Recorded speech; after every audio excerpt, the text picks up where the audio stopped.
నమస్కారం. ఆంధ్ర సమాచార టీవీ వార్తలకి స్వాగతం. దేశవ్యాప్తంగా సంచలనం సృష్టించిన నీట్ ప్రశ్నాపత్రాల లీకేజ్ వ్యవహారానికి నైతిక బాధ్యత వహిస్తూ కేంద్ర విద్యాశాఖ మంత్రి ధర్మేంద్ర ప్రధాన్ తక్షణమే తన పదవికి రాజీనామా చేయాలని డిమాండ్ చేస్తున్నాం. ఈ వైఫల్య కారణంగా ప్రాణాలు కోల్పోయిన ప్రతి నీటి విద్యార్థి కుటుంబానికి ₹1 కోటి ఎక్స్‌గ్రేషియా చెల్లించాలి. విద్యార్థుల జీవితాలతో చెలగాటమాడుతున్న ఎన్డీఏ వ్యవస్థను బేషరతుగా రద్దు చేయాలి. ఈ రోజు విజయవాడలో తీవ్ర ఉద్రిక్తత నెలకొంది. పీబీ సిద్ధార్థ కాలేజీ సమీపంలో ఏఐఎస్ఎఫ్ ఆధ్వర్యంలో విద్యార్థులు భారీ ఎత్తున నిరసన ర్యాలీ నిర్వహించారు. నీట్ పేపర్ లీకేజ్ ఘటన, ఢిల్లీ జంతర్ మంతర్ వద్ద విద్యార్థులపై జరిగిన పోలీసుల దాడిని నిరసిస్తూ విద్యార్థి సంఘాలు ఇచ్చిన బంద్ పిలుపుతో విజయవాడలో గత 2 రోజులుగా హైటెన్షన్ వాతావరణం కొనసాగుతుంది. కేంద్ర మంత్రి ధర్మేంద్ర ప్రధాన్ రాజీనామా ప్రధాన డిమాండ్ గా సాగుతున్న ఈ ఆందోళనకు వివిధ విద్యార్థి సంఘాల నుంచి పెద్ద ఎత్తున మద్దతు లభిస్తుంది. విజయవాడలో చేపట్టిన ఈ నిరసన కార్యక్రమంలో ఎలాంటి అవాంఛనీయ సంఘటనలు జరగకుండా పోలీసులు భారీ బందోబస్తును ఏర్పాటు చేసి పరిస్థితిని సమీక్షిస్తున్నారు.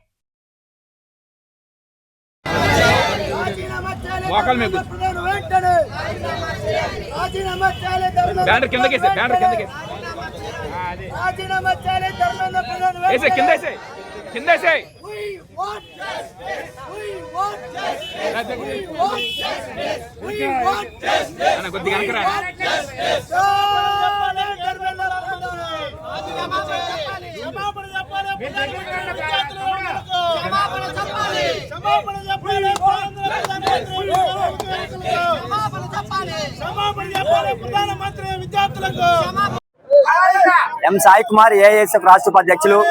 నీట్ అభ్యర్థులకు న్యాయం జరగాలని వారు మౌనంగా నిరసన వ్యక్తం చేస్తుంటే, దేశంలో కేంద్రంలో ఉన్నటువంటి జంతర్ మంతర్లు చేస్తుంటే వారిపై లాఠీ చార్జ్ మేము తీవ్రంగా ఖండిస్తున్నాం. వారికి శాంతియుతంగా వారికి మద్దతుగా ఆంధ్ర రాష్ట్రంలో వారికి సంపూర్ణ మద్దతు తెలియజేస్తూ విద్యా వ్యవస్థ మొత్తం కూడా బంద్ చేయడం జరిగింది. ఆంధ్ర రాష్ట్రంలో విద్యార్థులు ఈ రోజు బంద్ విజయవంతం జరిగింది. కావున ఏఐఎస్ఎఫ్ మేము ఒకటే డిమాండ్ చేస్తున్నాం. కేంద్ర విద్యాశాఖ మంత్రి నైతిక బాధ్యత వహిస్తూ వెంటనే రాజీనామా చేయాలి, ఎన్టీఏ గుర్తును రద్దు చేయాలి.